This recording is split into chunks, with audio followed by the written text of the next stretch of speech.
Welcome everyone, my name's Sylph and this is my attempt to beat a hardcore Nuzlocke of Pokemon Black 2 with only Grass-type Pokemon.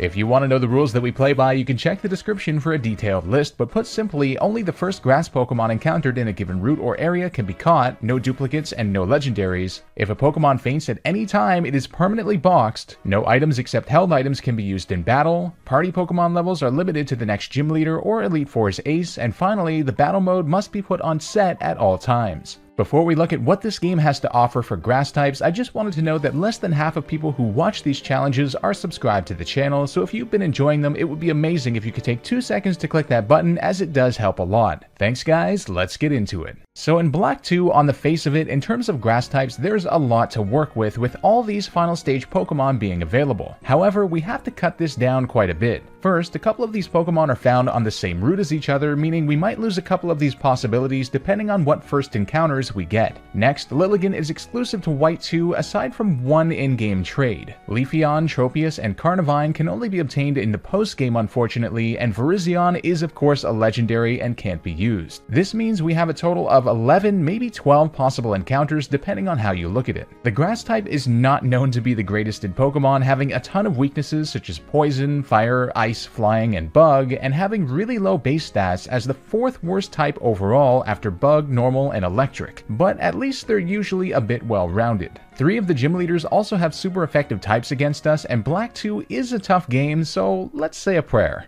Unlike our Ruby Psychic only run, this time we actually get to take our starter with us, the grass type Snivy. I name him Levi because Leviathan is too mainstream. Our first rival battle goes successfully as we live with just 4 HP. It's always super embarrassing and a terrible omen for the run if you lose this initial fight, so I can live another day without shame. Levi ends up having a docile nature which is neutral, and I'm totally fine with that. It could have been much worse. On Route 20, the second route in the game, we find our next encounter, a Sewaddle. Now this has immediately cut off all possibility for ever catching a Sunkern or Sunflora, since this is the only place you can find it. I was kind of expecting this though, as Sunkern is only a 5% chance here, while Sewaddle is a 35% chance. Sewaddle can be found elsewhere, so in a sense this is unfortunate, but I mean, come on, it's Sunkern. I name it Monarch, and we head for our second rival fight. You know how Hugh is supposed to have anger issues since his sister's Purloin got kidnapped? Well boy, is he ever gonna be fuming when we kidnap his soul! After a bit of grinding, we reach Cheren's gym, and I'm actually feeling quite confident about this battle. Not only does Sewaddle have a 60 power stab move in Bug Bite, which is better than like anything else you can get at this point, but Sewaddle's combined defenses are greater than any of the 3 starters too. Don't underestimate this thing. Patrat goes down in 2 hits without getting an attack off, then we get a crit on our first attack against Lillipup after he uses workup. Cheren uses a potion, our next Bug Bite does good damage, we tank a powered up tackle really well with our base 70 defense, and we finish him off. A little luck with that crit, but ultimately that's a pretty easy gym battle. After making our way through the Burgh complex with a few close calls due to the fire, steel, and poison types we have to face, Levi hits level 17 and evolves into Servine. With that, it's time for the Burgh City Gym. Now this gym I'm terrified of. It's a poison type gym after all, and we are not set up at all for that. Thankfully, with a combination of using Growth to charge up our attacks and Leaf Tornado after waiting until we get into the Overgrow territory for a grass type move boost under a 3rd health, we're able to take out the trainers despite some very close calls. Now the problem with gym leader Roxy herself is that she has a Whirlipede which has 4 times resistance to grass moves. Overgrow will not be a viable strategy for this at all. Another good option, Leech Seed, isn't available until level 19 or 20 for Snivy and Servine, and the level cap is 18, so we just missed out. With both our Pokemon at the highest possible level, it's time to see what we can do. While studying Roxy's team, I realized something. Her coughing shouldn't actually be able to do much offensively on us, as it only has Smog, Assurance, Tackle, and Clear Smog. Clear Smog is a big threat since it can nullify any boosts we give Servine, but I attach a Pecha Berry on him so we can heal poison at least once. What ends up happening is we go for Growth to charge up our attack power, and Coughing goes for Smog. Now Smog only has 70% accuracy, so it did miss the first few times, but it hits us on the 3rd try and poisons us, but our Pecha Berry helps us out. Knowing both Coughing and Whirlipede are very defensive, I'm boosting like crazy, and thankfully the next Smog hits us, but doesn't poison. I decide to go for Leaf Tornado here, and it just barely doesn't take out Coughing, but knowing she'll likely Potion, I go for another Growth before our next Leaf Tornado can take it out. In comes the Whirlipede, and I am really hoping that we've done enough. At least we didn't get our boost taken away by Clear Smog. Whirlipede goes for Protect on the first turn, then our Tackle does over half. It then uses Venoshock on us, and I'm like, oh god, but we survive and take it out with another Tackle before getting poisoned. Wow. One thing that occurred to me right as that happened was that Venoshock actually doubles in power if the target is poisoned, so thank god we didn't get poisoned again by the Coughing, as there's no way Shauntal could have touched Whirlipede at all. Second gym badge down, and we were quite lucky to get it. Now we all know what's next, right? Perhaps this Masterpiece game's one biggest downfall. Pokestar Studio... Alright, I can't even say it. This. After that nonsense, we arrive in Castelia City. Now, as strange as it may sound, this is where we'll be getting our next encounter. In Black 2 and White 2, you can actually access the Castelia sewers, but no, we won't be getting our encounter there. What are we, peasants? While grinding down here, Monarch eventually reaches level 20, where she evolves into a beautifully charming Swadloon. Swadloon just looks so comfy. But don't get too comfortable, buddy. You're gonna get punched in the mouth probably several times during our journey. For our efforts in the sewers, we're awarded with a leftovers item which should be quite helpful, and also a second miracle seed which I actually didn't know that we could get. Not bad. After the sewer saga, you can actually go up to where Castelia City apparently began, Castelia Park, where we can get our next encounter, a Cottony. We successfully catch one and nickname it Fluffy. I know, original. Turns out Fluffy actually has a timid nature, plus speed and minus attack, which is the second best nature we could have possibly gotten after Modest. Amazing.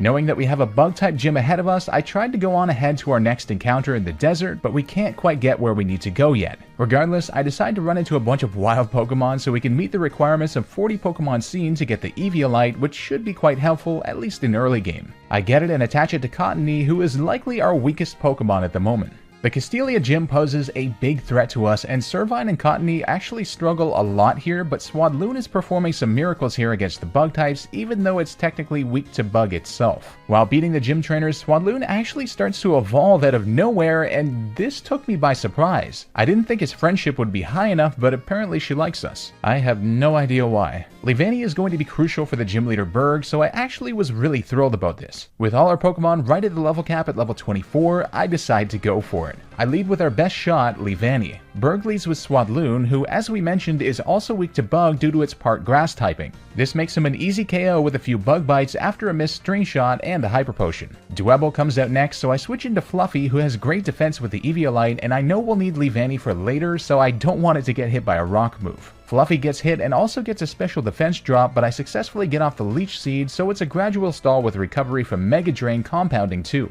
Burgh sends in his Leavanny next, and I decide to stay in and go for the Stun Spore here, and thankfully we survive its Struggle Bug with 22 HP. It was a risk, but a necessary one, as we can now safely switch in our own Leavanny. Burgh just goes for String Shot on the switch, but we still outspeed due to the paralysis. Now here, I wanted to go for Bug Bite immediately so I could get rid of its Citrus Berry, which works really well. It hits us again with Struggle Bug, after which we can outspeed and take it down with another Bug Bite. Nice, that went down pretty smoothly. Without Leavanny, that might have been a disaster, but I'll take it. 3 badges in the books, and I'd say we're doing a pretty good job so far. Heading into the desert, we actually encounter a girl who wants to trade her Petilil for a Cottony. Now technically we could do this trade since our next encounter is in the Desert Resort, the next area, and I thought long and hard about this, but ultimately I decided we're gonna have enough offensive prowess on our team. An eventual Whimsicott would be one of the fastest Pokemon in the game and is fantastic for utility and status, and it has a timid nature. Who knows, we could get an adamant Petilil from this girl, so I decide against it, but the opportunity remains there if we want later.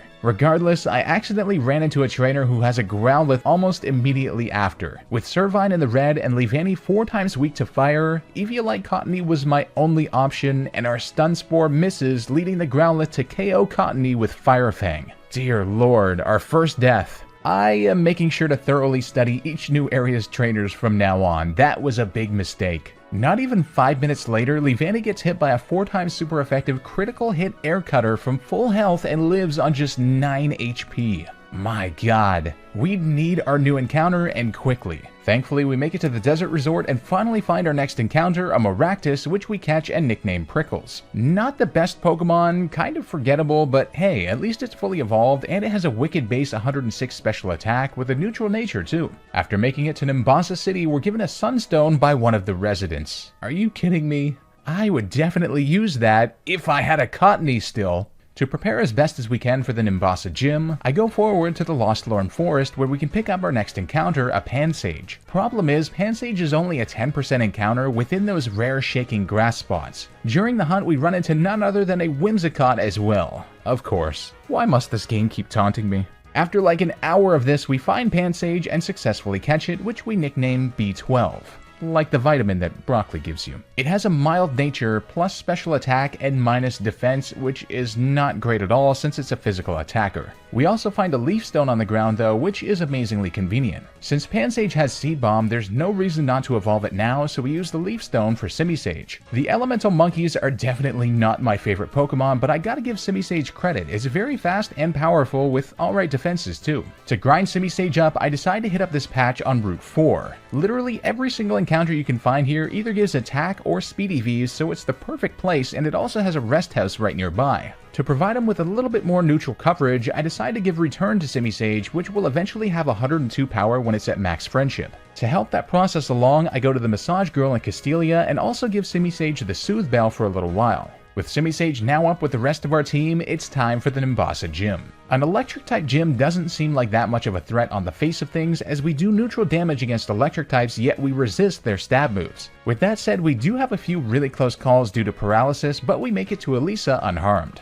Elesa starts the battle with an Emolga, and thankfully in this game it actually doesn't have any stab flying moves like Air Slash, otherwise this might be impossible from the get-go. I decide to lead with Simisage and try to outspeed and get a powerful neutral move off with Return, and it does just under half damage, but Static paralyzes us immediately and we get hit by Pursuit. We now get outsped with Pursuit, and our next Return just barely doesn't KO, after which Elesa uses a Hyper Potion. We get one hit off before we get crit with Pursuit and get paralyzed. This is super dangerous since we can't switch because Pursuit hits with double power before you leave the field if you do, so I have to go for it and hope for the best. We get knocked down to 23 HP and stay paralyzed yet again, but I realize now that we're low health, she might just go for priority quick attack, as usually AIs are programmed to do that. Thankfully, she did indeed go for quick attack as I switch into Servine, and the Emolga then uses Volt Switch to go into Zebstrika, which is dangerous since it has Flame Charge. Weirdly enough, it just goes for Pursuit though, and Leaf Tornado brings it to a sliver thanks to a crit, but it activates her Citrus Berry. I was so focused on the crit that I actually missed that Leaf Tornado got an accuracy drop too, so she misses her quick attack and we hit her yet again to bring her to like 1 HP, after which she uses Flame Charge and gets a crit, but we survive on just 14 HP to take the Zebstrika out. Man oh man, that was wild. Now that we're within Overgrow range, I was tempted to just use Leaf Tornado on the Flaffy, but if we missed that would be a really bad play, so I play it safe and go into Maractus, who gets paralyzed right away by Thunder Wave. We then get immediately crit by a takedown and fully paralyzed on the next turn, and I'm just wondering what kind of vitamins Elesa is using on her Pokemon at the moment. Thankfully, Giga Drain rescues us with the recovery, and Flaffy takes itself out with Recoil. Emolga is all that's left, and Giga Drain's our best bet, and it does indeed take out Emolga in 2 hits. Everything but Leavanny was in the red or in the yellow with paralysis after that battle. Sheesh. After nearly losing Servine to the Team Plasma Sage Rude Swoobat, yes, they named an evil character Rude, might as well have just called him Bad and moved on with it, we make it to the Driftvale Gym. Now this ground gym I'm feeling pretty confident about since we have a small army of grass types. Since I know Clay leads with a Krokorok that has Intimidate, I lead with Maractus, a special attacker instead. Krokorok outspeeds us and uses Torment before we one-hit KO it with Giga Drain. Sandslash comes out next, and now I don't really have a way to hit it because of Torment, and it hits us with Crush Claw and gets a defense drop on us before we use Needle Arm. It's super effective, yes, but Maractus is more of a special attacker and got intimidated by the Krokorok, so it doesn't do nearly as much damage as we'd hope.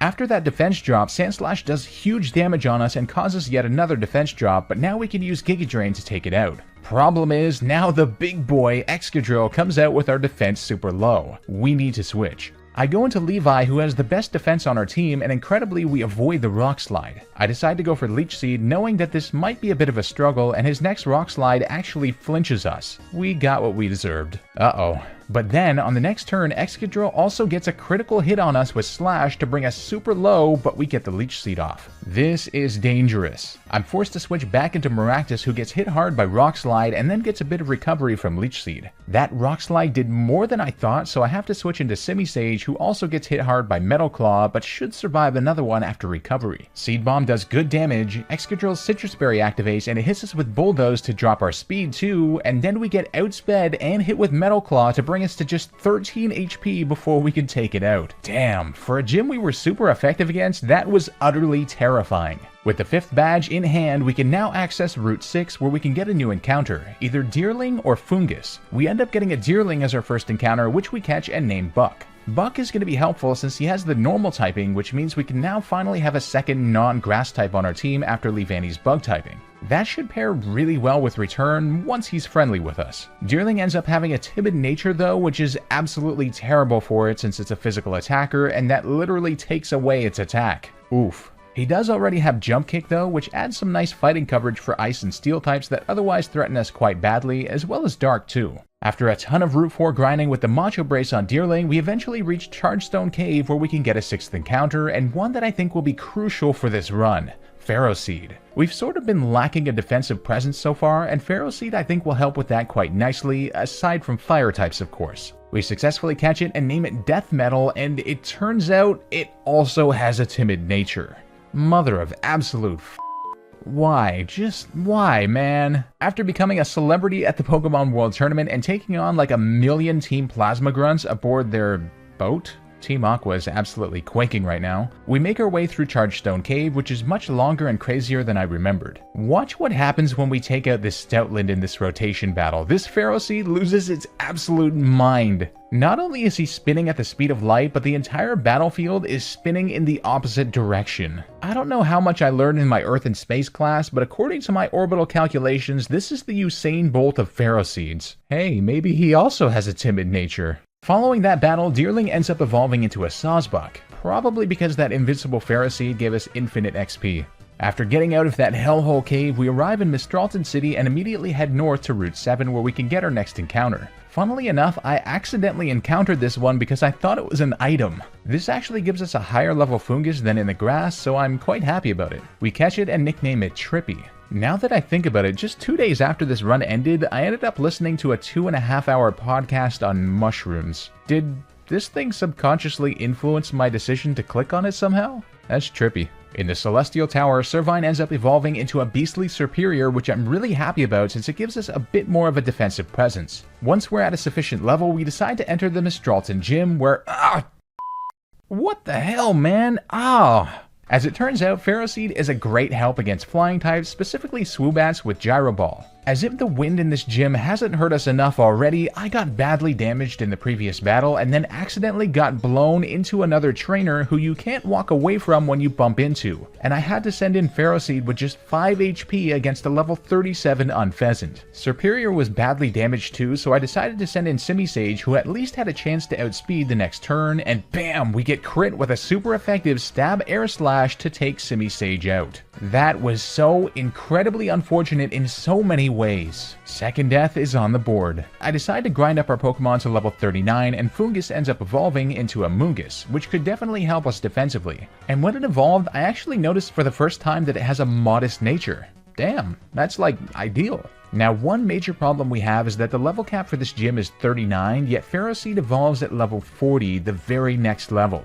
No Ferrothorn for this gym battle. That is unfortunate. With that said, it's time for Skyla, the Flying-type gym leader and one of the leaders that I fear the most. She starts off with Swoobat, one of our worst nightmares, so I lead with Pharaoh Seed to try and counter it. I put a Metal Coat on Pharaoh Seed so his Steel-type moves would do more damage, as that might be necessary. Pharaoh Seed's also good here due to its Iron Barb's ability since Swoobat only has physical moves. It goes for Acrobatics, which actually does way more than I thought it would, and I went for Gyro Ball, which does a huge amount of damage too. Skyla uses the Hyper Potion and we hit it again into the red. We then get brought down to 24 HP before taking it out. She next sends out her Swanna and I'm forced to switch, so I send in Amoonguss, who gets hit hard by Air Slash to below half health, but our leftovers bring it to just above half health. I decide we'll have to risk it, so I go for Giga Drain, and her second Air Slash actually misses so we can hit it to below half. Wow, that was lucky. We would have lived another anyway, but the flinch chance is always scary. Swanna's Citrus Berry restores a lot of its health, but it just goes for Feather Dance on the next turn, and we get another Giga Drain off to bring it into the red. Then it hits us hard with Air Slash, but we don't flinch and can take it out. Skarmory is her last Pokemon, and Trippy can't do anything to it at all, so I switch into Serperior.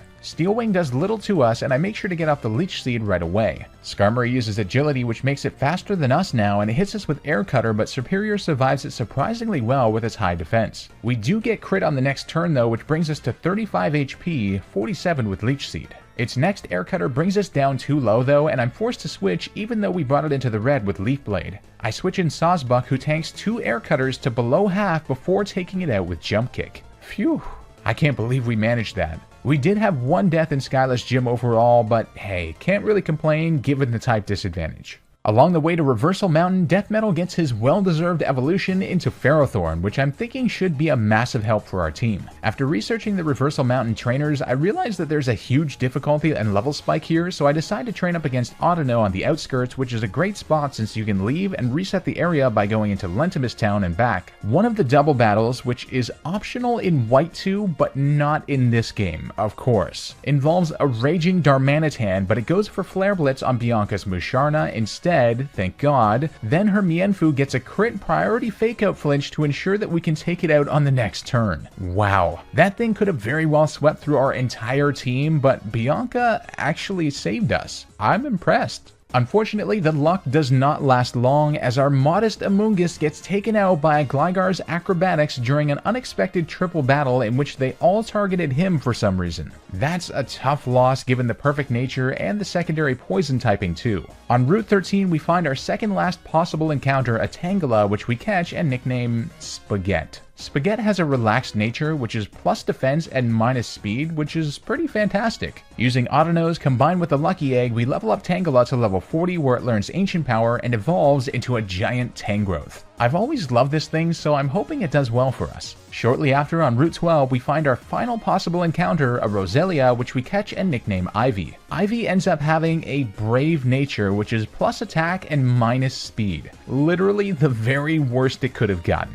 But oh well, at least we have a backup if needed. Now the timing on this was kind of funny as we next run into Virizion, which yes is a grass type, but it's against the rules since it is a legendary. It is damn tempting though, I can tell you that much. Goodbye. With that, we arrive in Opelucid City where we have our 7th gym, a Dragon Gym. Dragon of course resists grass and is super powerful all around, so I'm a bit nervous. And it turns out this was well founded as we nearly lose Serperior immediately to a Dragon Dancing Fracture. Holy. Leading into the battle with Drayden, I give Ferrothorn the Rocky Helmet to stack up damage along with its Iron Barbs ability and also give Tangrowth leftovers. Yup, I think our only strategy is to try and wall the hell out of this dude. Drayden begins the battle with his Druddigon, and since I know it doesn't have Flamethrower, I leave with Ferrothorn. He hits us with Slash, which basically does nothing. He gets hurt bad by our Iron Barbs and Rocky Helmet combination. We hit him hard with Iron Head, and then the exact same thing happens on the next turn to take him down. That worked well. Next comes in Flygon, which goes for Earth Power, meaning no contact, and Iron Head does about a third. He hits us with Earth Power again, and unfortunately he gets the special defense drop on us. After the drop, I'm forced to switch into Tangrowth, and Drayden uses a Hyper Potion. I decide to go for Stun Spore to paralyze him since this Flygon is being a little bit more of a pain than I thought. I decide to start going for Ancient Power while I have the chance, just in case we get the stat boost, as that would be very helpful for the Haxorus. And amazingly, we actually got it on the second turn. Our special defense does drop from the next Earth Power, but our next Giga Drain does the job and nearly brings us to full health. Haxorus is Drayden's final Pokemon, and I go for Knockoff immediately to get rid of its Citrus Berry, but then he goes for Dragon Tail, which actually switches Tangrowth out for Maractus and gets rid of our boosts. Since I know Haxorus might Dragon Dance, I went for Sunny Day here, thinking it will allow our Chlorophyll Pokemon to outspeed still, and will improve Synthesis recovery. However, Haxorus keeps Dragon Dancing repeatedly. I thought he might just do it once, but this is not good. Giga Drain is doing a decent amount of damage and we're still full health, and I decide now's the time to go for Priority Sucker Punch since he's probably within range, but he wasn't. He survives on just a sliver, uses Dragon Tail, and takes out Maractus in one hit. That was so incredibly close. I was sure that Sucker Punch would do the job, but nope.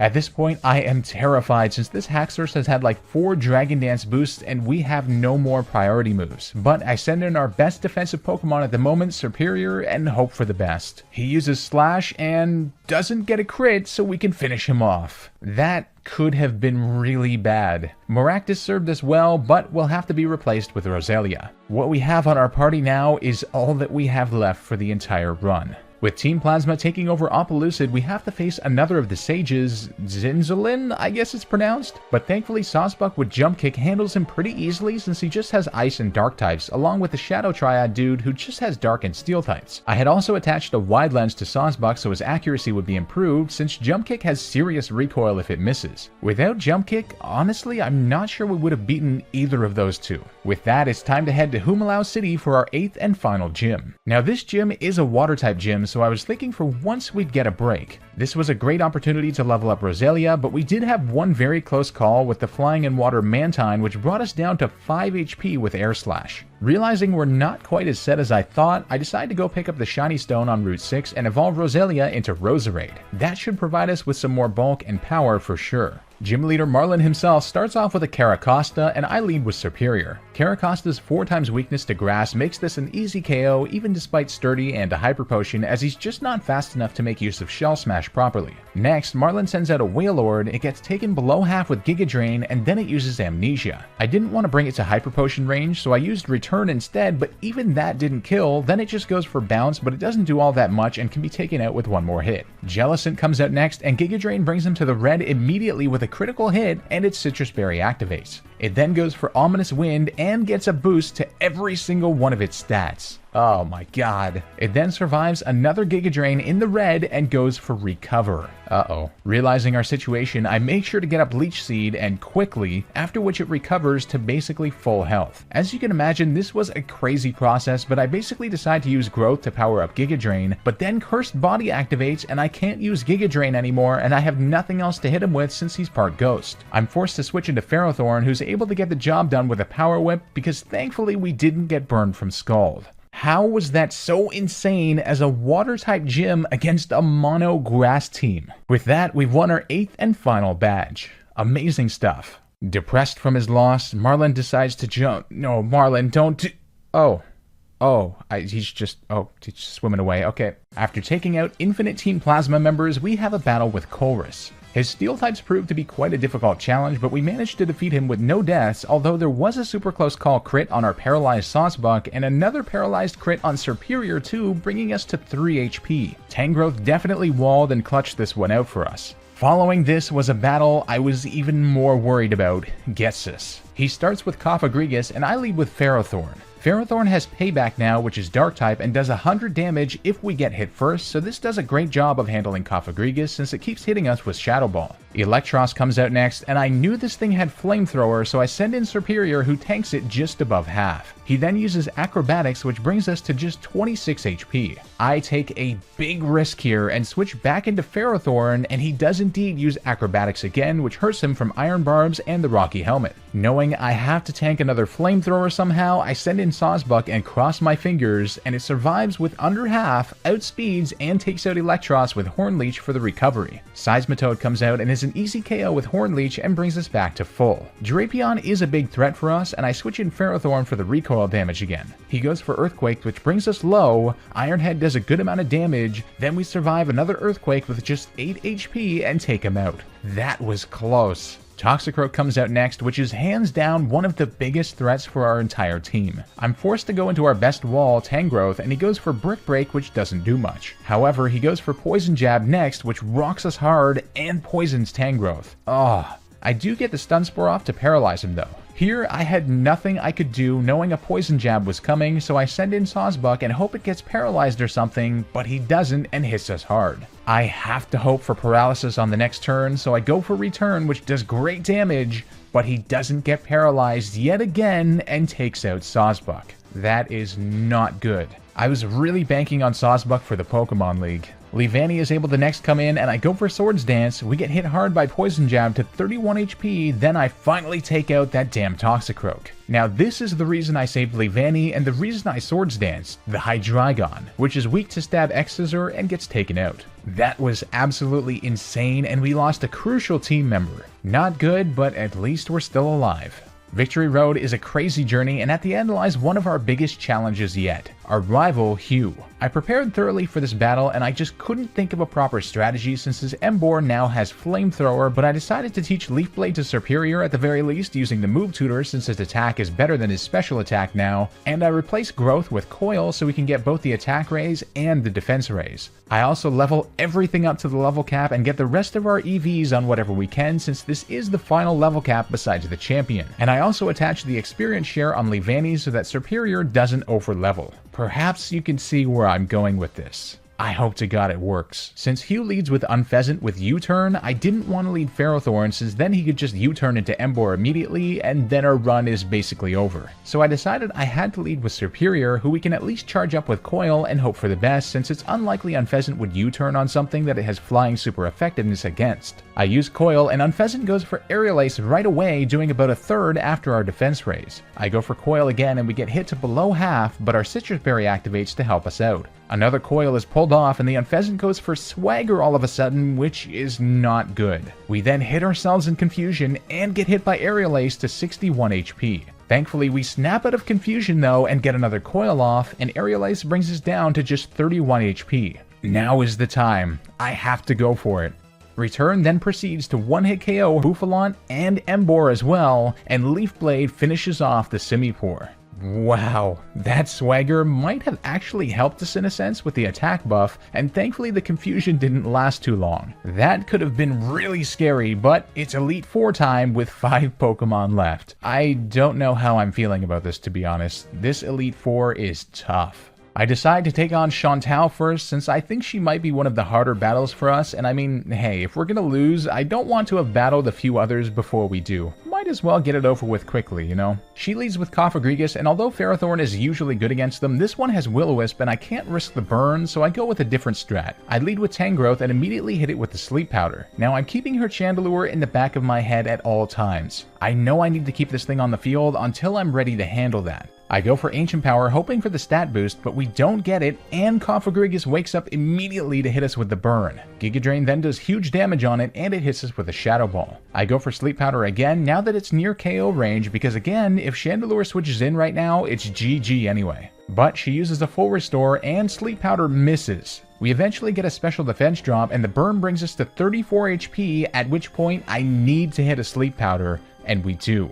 Now is the time to act. I switch into Superior and set up Leech Seed. Cofagrigus wakes up immediately and goes for Will-O-Wisp, but it misses. Thank God. Although my sleep plan didn't work, I have to start charging up coils here. Shadow Ball does a decent chunk, but with Leech Seed we're hanging in there. Now the amazing part about this is at the back of my head I was hoping we could take out Cofagrigus with Leech Seed and that it would bring us down to below a third health while we coil, that way we could get the Overgrow boost on Leaf Blade. And we end up with 59 out of 178 health, which is below a third. Now we cross our fingers, and the plan worked. Stab Leaf Blade with the Overgrow boost and like 4 coils takes out even Chandelure who resists it. Incredible. Now, I wasn't too sure about Drifblim, and Superior can't level up again or else we'd pass the champion cap, so I switch into Ferrothorn since I know she's going to go for Acrobatics for the recoil, and we're able to take it out with Payback and Ironhead. Aftermath hurts us really bad though, so for Golurk I switch into Levani, who tanks a resisted Earthquake and easily KOs with Leaf Blade. Damn,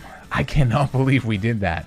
Next up is Grimsley, and although it would have been nice to Swords Dance and sweep with Levani's Excisor, he leads with a Liepard which would outspeed us and has 4 times effective Aerial Ace anyway. So I decided to be smart about it and lead with Ferrothorn since he only has physical moves on his whole team. So a combination of our attacks, Iron Barbs, and Rocky Helmet should do wonders. This plan works quite effectively on Liepard, and I decide to stack up Iron Defenses to raise our defense to sky-high levels for his subsequent Pokemon, and we take it down with little damage. He next sends in Scrafty, who I know has super effective Brick Break, but I think with the recoil and a Power Whip we should be able to take him down, and our defense is wickedly boosted anyway. Brick Break does hardly anything, Power Whip does huge damage, but then he gets a crit Brick Break to KO us on the next turn, and he dies to recoil. Are you kidding me? A crit ignores all stat boosts after all, but man oh man, that was ridiculously unfortunate. Our plan was so good, the only thing on his whole team that could have ruined it was a crit Brick Break from Scrafty. What are the odds? Knowing he'll send out Crocodile next, I go for Tangrowth, who walls him and takes him out with Giga Drain. Bisharp is up next, he uses X-Scissor, then we put him to sleep. I use Giga Drain next and then Knock Off to get rid of his Citrus Berry, after which a combination of Sleep Powder and Giga Drain takes him down after we got brought to the red. Without Ferrothorn, I really don't know what we do now. The Psychic-type Elite Four member Caitlyn is next, and although Swords Dance Leavanny would sweep through her as well, her lead, Musharna, has Yawn, so we can't do that. Yes, we could KO it with X-Scissor, but then she'd just switch into Sigilyph and kill us with a 4 times effective Air Slash. So my plan is to put it to sleep with Tangrowth so then I can set that up. I decide to lead with Serperior first though so we can get Leech Seed off, just in case things go wrong since I know it's a safe switch into Tangrowth. Musharna goes for Yawn on Serperior before we switch into Tangrowth, but it used Yawn again upon switch in, meaning we have to hit this Sleep Powder, but we miss. Are you kidding me? We fall asleep and Dream Eater does huge damage to us, but Leech Seed saves us on the next one so we survive with just 7 HP. Holy sh**. We need to wake up right now, and we do. Tangela gets the Sleep Powder off finally, and it's now or never. I switch in Leavanny, and Musharna wakes up. Ugh. I have to switch back into Tangrowth, who gets Yawn, but we land the Sleep Powder this time. We try again, and Musharna wakes up right after the Swords Dance yet again and yawns us. How? Now we're on a timer too, since Leech Seed is doing too much, so we can't try again because we don't know for sure if she'll full restore. Leech Seed was actually a bit of a bad idea, it seems. I decide staying in is the only option, and I stall by using Swords Dance again since we can't be asleep when Sigilyph comes in. Caitlyn uses a full restore, and we fall asleep. Musharna uses Dream Eater to bring us to about half, then again we stay asleep and are brought to 64 HP, but then we finally wake up. It's time. Unleash my brilliant bug! Unleash! Leavanny now one-hit KOs every remaining Pokemon on Caitlyn's team. Wow, that ridiculous setup was worth it in the end, it seems. Next up is Marshal, and I attached a big root item to Tangrowth so it would do more damage with Giga Drain because I figure it can just literally wall out everything on his team with ease. He starts off with Throw, which I know has decent special defense, but we're able to just stall him to death with Giga Drain. I also tried getting a few Ancient Powers off for the potential boosts, but they didn't work. Mienshao is next and goes for High Jump Kick, which does a huge amount and brings us to 6 HP, but we get some good HP back and survive the second one with just 2 HP before taking it out. Damn, that was close. No more fooling around. In comes Conkeldurr, and Tangrowth is a level higher and has 40 speed compared to Conkeldurr's 35 and has EVs too, so I was sure that we'd outspeed, but we actually didn't. But thankfully his Conkeldurr misses its Stone Edge. Holy hell. Giga Drain then does about half and gives us some good HP. Conkeldurr goes for Hammer Arm next and we survive on 13 HP, and I go for Knock Off to get rid of his Citrus Berry. Now Hammer Arm dropped his speed, so I was like, okay, now for sure we'll outspeed.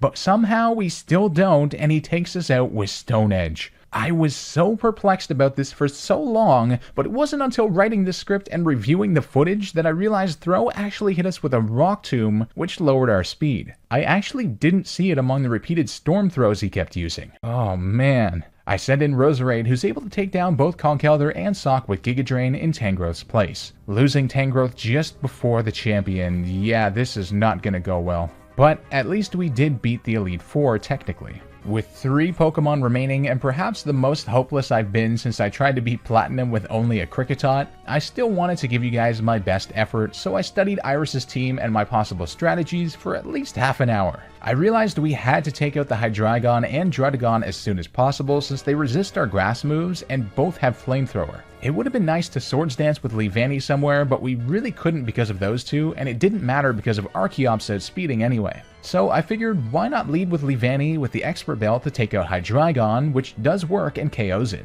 Then, knowing that Druddigon has a super effective move and is next in the order of her party, it would probably be sent in, which it was, and my plan was just to do as much damage on Druddigon as possible with X-Scissor before getting KO'd by Flamethrower, and we get right about half damage off before we get KO'd. I reckoned there was nothing more that Leavanny could do against the rest of the team that our Roserade and Serperior couldn't do, and it was the only thing that could do big damage on both the dragons. Now I send in Roserade, who I attached a Poison Gem on just in case we needed the power to outspeed and KO Druddigon with Venoshock, and we do take it out. Now I was absolutely certain she would send in the Archeops here since it does have super effective acrobatics and is next in order, which I was thinking might poison itself on Poison Point at least, and then we could maybe survive one with Serperior and Coil and hopefully outspeed outspeed and take it out. However, she actually goes in for Lapras here. I guess because it has Ice Beam? I have no idea. I debated a long time between Giga Drain and Toxic here, but since we wouldn't get any recovery on the first turn from Giga Drain, I go for Toxic, thinking we can Giga Drain and get all our health back if we survive Ice Beam. But then the Ice Beam hits and freezes Roserade. Yep, that's game right there. Roserade doesn't thaw out on the next turn either and gets KO'd. Absolutely brutal. I send in Serperior, just shaking my head, and Leaf Blade actually takes out Lapras thanks to a crit from the high critical hit ratio of the move, combined with a scope lens that I believe makes a crit more likely than not. In comes Haxorus, and I'm like, yikes, the best thing we have here is Return. I used Leech Seed for the hell of it, and Haxorus Dragon Dances again. This is Drayden all over again, isn't it? Trying to match Haxorus' stats, I go for Coil, and then she keeps on Dragon Dancing. This is too strange. I begin to realize that I think she might do this so long as we don't go for attacking moves. But we're one boost behind, so an X-Scissor would likely take us out, but at least we're stalling a bit with Leech Seed. I go for Return, she outspeeds and goes for X-Scissor, and we actually survive on 45 HP. No f***ing way. Our Return then takes it out. Is this real life? With nearly infinite boosts, I go for Leech Seed on Aggron in case we don't KO, and Aggron goes for Automatize to raise its speed while we get some health back. I decide to go for Coil since we outspeed still, and she goes for Automatize again. I legitimately think Iris just uses boosting moves repeatedly so long as you don't attack. This is insane. Aggron uses Double Edge, which barely touches us after our boosts, and we hit it hard with Leaf Blade, but it still doesn't take it out. But then our Leech Seed comes in clutch. Don't forget that a crit would have absolutely taken us out there. We then surprisingly outspeed the Archeops and take it down with one Leaf Blade. Oh my god, there is no way that just happened. With one Pokemon left, we defeated Iris. We beat a Pokemon Black 2 Hardcore Nuzlocke with only Grass-type Pokemon. I was in awe. I think I sat there for like 20 minutes just trying to figure out what had just happened. Amazing. I hope you guys enjoyed this, and if you did, please don't forget to hit that subscribe button. A huge thanks to my patrons who help make these videos possible. If you'd like to support and get your name up here, there's a link down below. If you enjoyed, drop a like to help the video out, and leave a comment letting me know what kind of run we should do next, and I'll see you guys for our next challenge video.